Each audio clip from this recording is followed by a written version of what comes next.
こ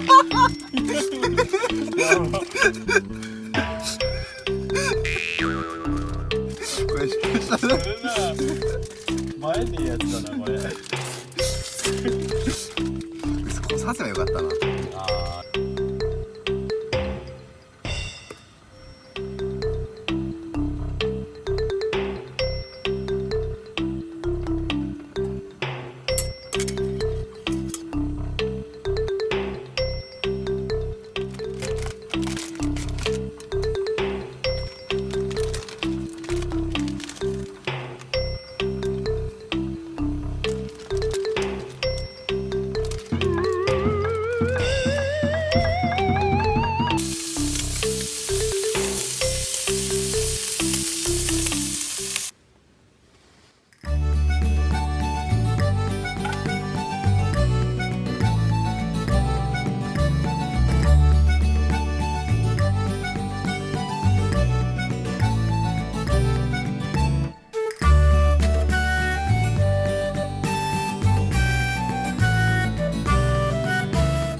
上下線とも運転見合わせとなりました。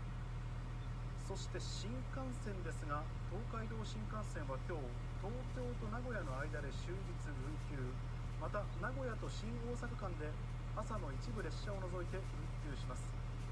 山陽新幹線も新大阪と岡山の間で午前の一部列車を除いて運休します。東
ウルトラソウル